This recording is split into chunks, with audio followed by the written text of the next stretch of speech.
Hello and welcome back to Full Circle with Shawn. I'm your host Shawn, and today, as promised, we're talking about habits. So we'll be talking about good habits, bad habits, the outcomes of habits, and how they really define our life in a way. And I just want to make it clear that I have bad habits, and I know what bad habits I have, and I work with my habits, and I try to set goals to reduce or change the mentality around some of the habits that I have. And we'll talk about that. So let's start with, as we do on every show, what is a habit, right? So a habit is a repeatable behavior that individuals perform automatically, and it's usually ingrained through frequent repetition and triggered by specific cues or contexts.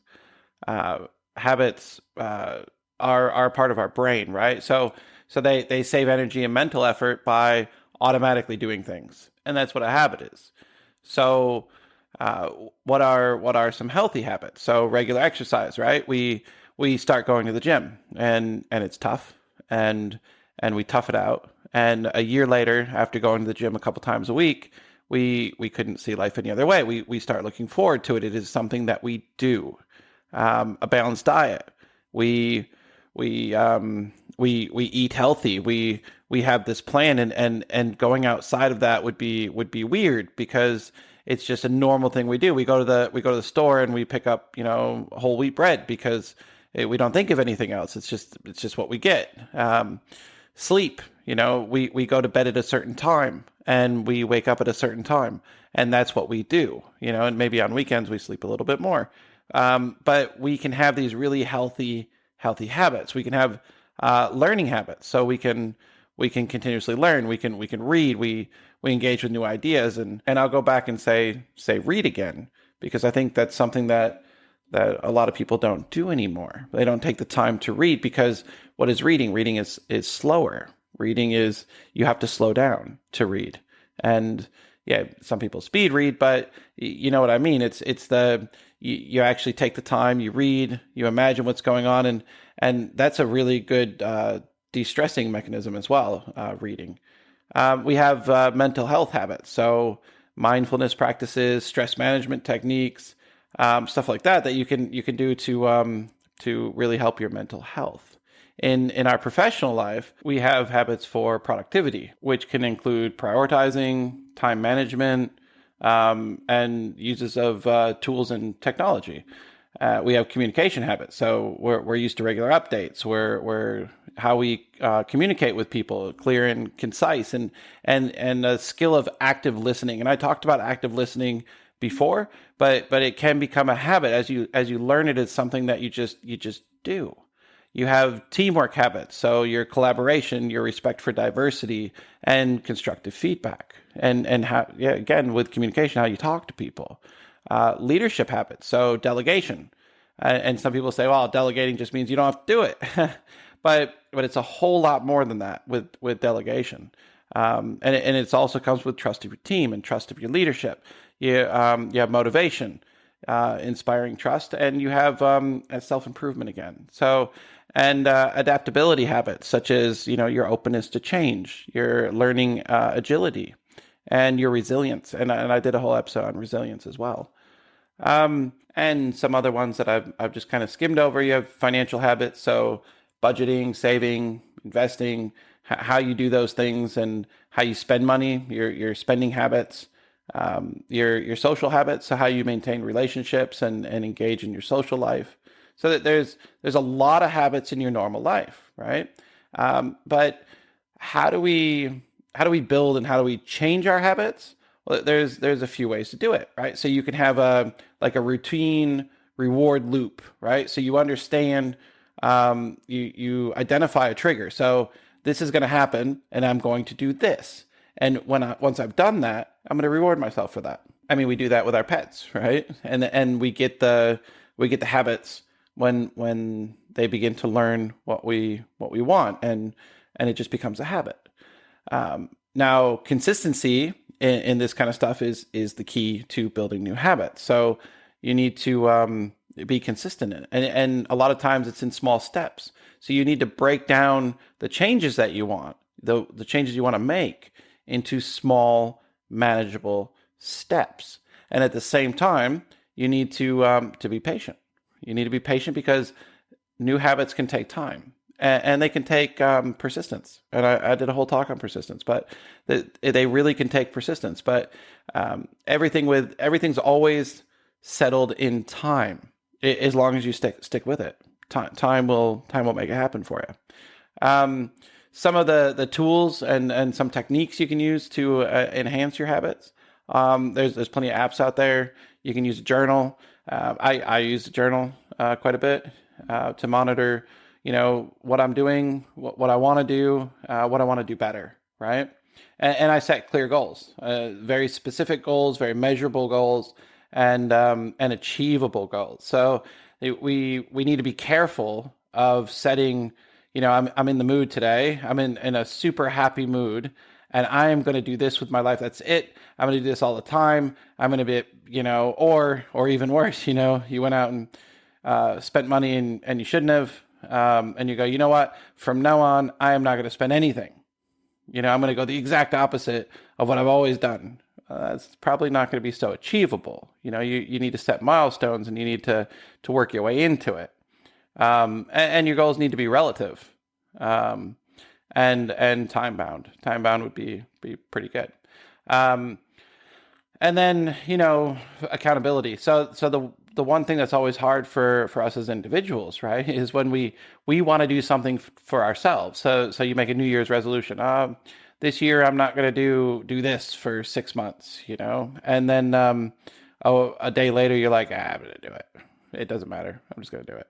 And because you're not accountable to anybody except for yourself, and you're willing to waive that accountability. So sometimes it's better if you can partner with somebody and mutually encourage each other to form the habits that you guys are trying to achieve. Now, if we talk about bad habits, they can be really hard to break, right? So bad habits are often automatic. So specific triggers, they're hard to break. They're unconscious decisions, and some of them can have stress and emotional relief. So bad habits are often formed because they form some part of emotional or stress relief, such as smoking or maybe even overeating. A lot of them are neurological rewards. So they can hijack the brain's reward system, releasing like dopamine, which reinforces the habit loop. Some bad habits are environmental and social factors. So say your surroundings and social circles can reinforce and perpetuate bad habits, making them even harder to break. And a lot of times bad habits just, you don't know you have them. It's a lack of awareness. You're not fully aware of the habits and how much you rely on them, which can make it really, really difficult.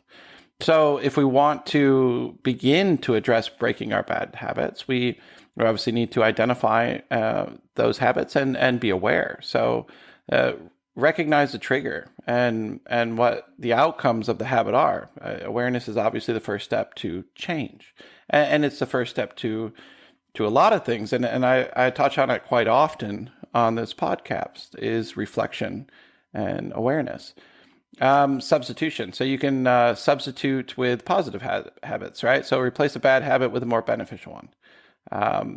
Incremental changes. So sometimes you can't break that bad habit, and like I said, I have some. I am a smoker, and I do reflect on that quite often. And I cut down, and I've went a couple months without it before, and it's just really, really hard, right? And I'm military, or I was military, and I don't have the discipline, and I make excuses to myself. But I try to reflect on that, and it's one of my really bad habits that I am trying to break. But sometimes we have to work incremental. So we have to start with very small changes to gradually undo the habit loop. And for me, that's for that one habit, I've been cutting down, and I don't partake in certain circumstances anymore. So in my vehicle, no. For the first couple hours in the morning, no. So it is about those incremental changes. And then support systems. So friends, families, professionals who can provide support to help you. And if it is one of those, social factors, then maybe you need a modification to your environment or your social group that can remove the cues or triggers associated with a bad habit. And I'm not saying just dump all your friends, but if you're one of the people that go out and you're not happy because you always partake that one extra drink that you shouldn't have, well then go out with your friends, but you leave an hour early, or you meet them in different situations. So there's always something that you can do, and then the mindfulness and the stress management behind it. So you need to find techniques that you can help you to make more conscious choices, and really try to adopt healthier ways to manage the stress that comes with changing habits. I mean, have you ever, if you're into socials, if you're big into socials, have you ever tried not to check your phone for a day? Well, that can be quite stressful, right? Because we have this need, we have this habit, and we need to see what's going on, and it digs into our brain because we formed it over such a period of time. And that's why I don't do Facebook or anything. And I did back in the day, a long time ago, and I did MySpace before that. Yeah, MySpace, right?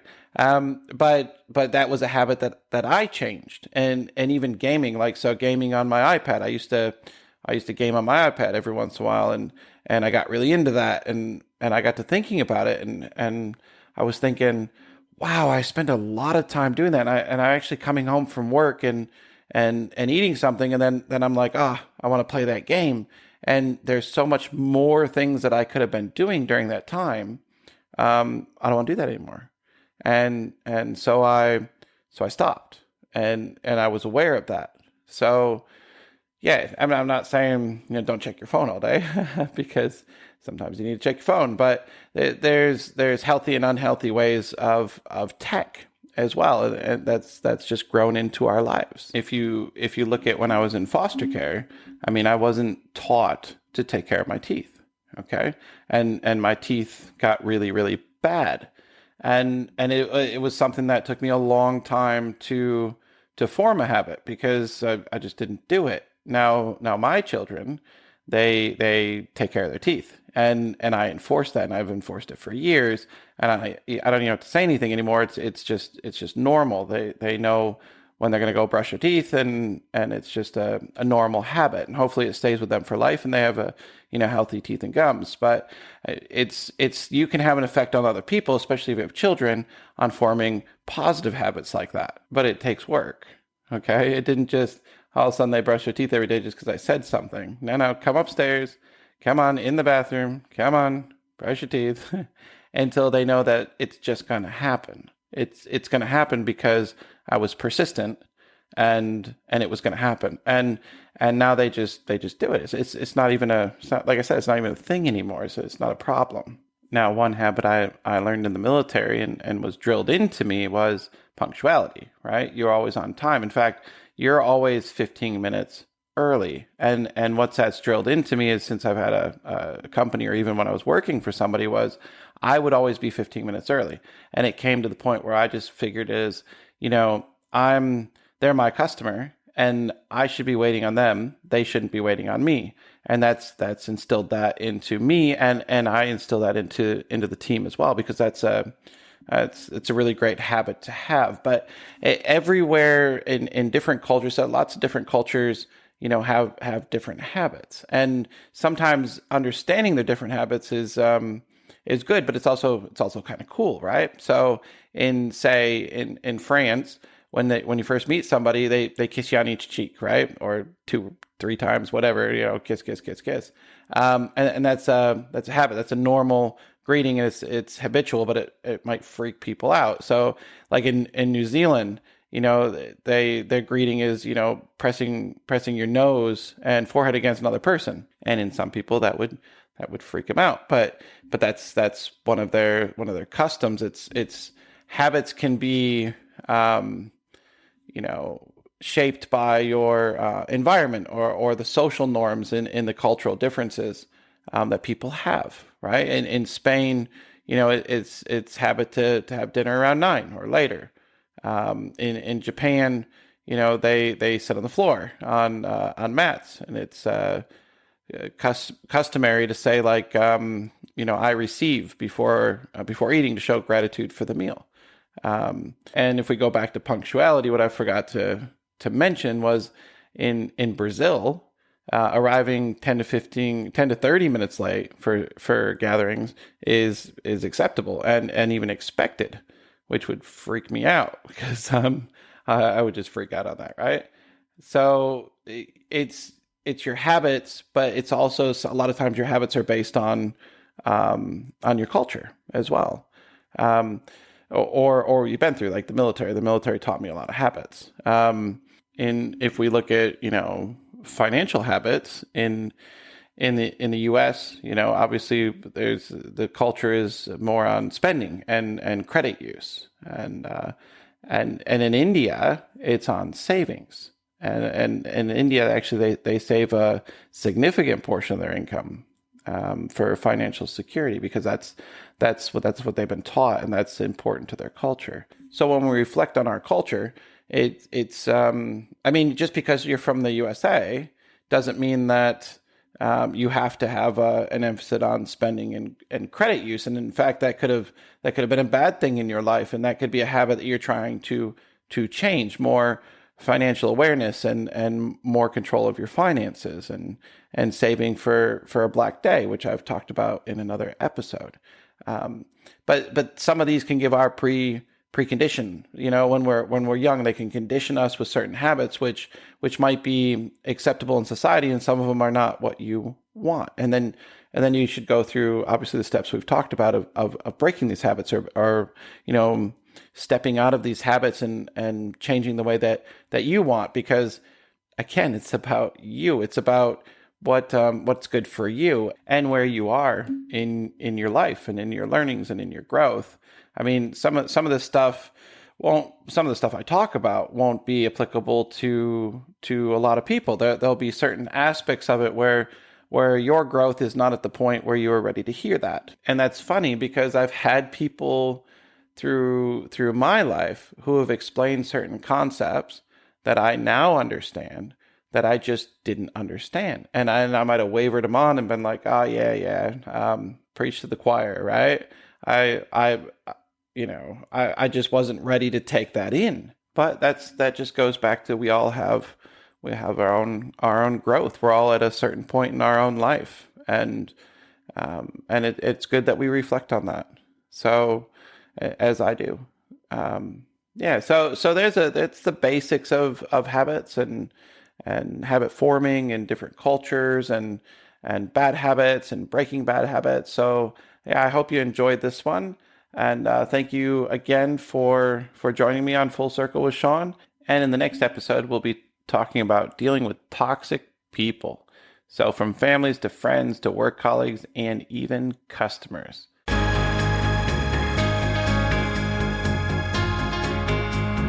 End of the road, we've come so far in the circle of life.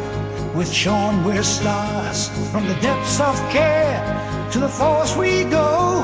In the twists of life, we reap and sow. Journey on through every phase. Find your strength in the darkest of days.